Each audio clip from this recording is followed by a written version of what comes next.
Assalamualaikum warahmatullahi wabarakatuh. Teman-teman, berjumpa lagi di channel Meru Cia Cia. Sudah cukup lama, sudah 1 minggu untuk upload video baru lagi ya. Dan semoga video yang diupload ini menjadi bermanfaat, terutama buat para traveler muslim. Karena di video ini saya akan lanjut lagi nih. Saya ingin share informasi penting yang mungkin saja kalian butuhkan ketika menjalankan ibadah umroh. Mungkin bisa juga dipakai waktu menjalankan ibadah haji ya teman-teman. Saya ingin share nih benda-benda apa saja sih yang memang harus dan sebaiknya atau beberapa juga wajib dibawa ketika kita bepergian sewaktu kita menjalankan ibadah umroh ataupun haji. Langsung aja, yang memang harus dibawa kemana-mana itu adalah dokumen penting. Jadi dokumen penting ini jangan sampai dilupakan dan ditinggal di hotel ya teman-teman. Karena kemarin saya baru lihat ada yang share video bahwa untuk masuk ke Masjidil Haram itu dicek visa. Dan memang namanya traveling ataupun bepergian ke luar negeri itu jangan sampai meninggalkan dokumen penting seperti paspor dan visa, karena yaitu tadi takutnya memang dibutuhkan dan dicek sewaktu kita ingin masuk ke tempat tertentu. Atau misalnya kita lagi shopping, itu beberapa toko di luar negeri ada juga yang minta paspor untuk difotokopi. Terus kartu identitas ini sebenarnya buat jaga-jaga aja, karena sebenarnya identitas kita itu sudah dilihat dari paspor atau visa kita ya. Tapi nggak apa-apa bahwa untuk jaga-jaga itu bisa membawa KTP-nya ataupun kartu identitas lain seperti kartu kerja, itu tidak ada salahnya dibawa. Lalu tanda pengenal itu tanda pengenal biasanya kita dapatkan dari agen umrohnya ya teman-teman.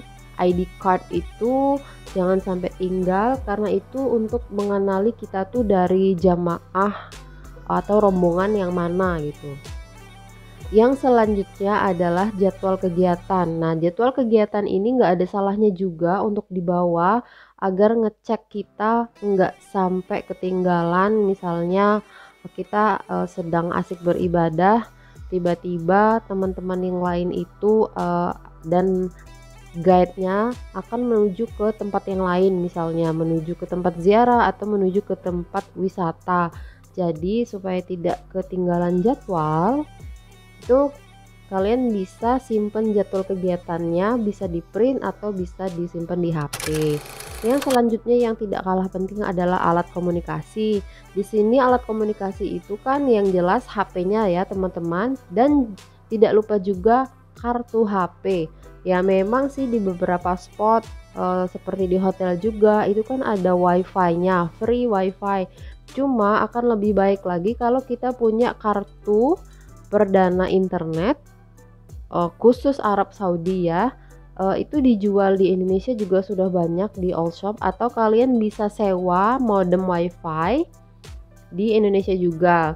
Dan jangan lupa ya teman-teman, untuk memudahkan atau melancarkan komunikasi, takutnya ada kepisah atau supaya nggak nunggu-nunggu ketika kitanya pulang atau merekanya pergi, itu jangan lupa simpen nomor HP teman sekamar. Biasanya kan sekamar itu kalau umroh biasanya 4 orang ya, kalau yang paket yang harganya tidak terlalu mahal, kecuali kalau yang spesial luxurious atau mewah itu bisa sekamar berdua atau 1 orang. Nah tapi biasanya kan sekamar itu diisi 4 pada umumnya. Dan juga jangan lupa simpen nomor guide-nya. Selanjutnya adalah dompet dan uang. Ini jangan lupa selalu, ya memang ya sudah satu kesatuan, kayak dompet, kartu identitas, terus uang itu memang sudah jadi satu kesatuan di tempat yang sama, yaitu di dalam dompet. Nah penting buat kalian untuk pegang uang cash ya teman-teman. Jadi jangan terlalu mengandalkan uang elektronik, karena uang cash itu lebih mudah digunakan. Nah untuk uang cash itu kan bisa kalian tuker ke money changer, dalam artian sebaiknya membawa dolar Amerika aja dari Indonesia, lalu ditukarkan di Arab Saudi, atau beberapa cash bisa ditarik di ATM Arab Saudi juga. Next, ada perlengkapan ibadah.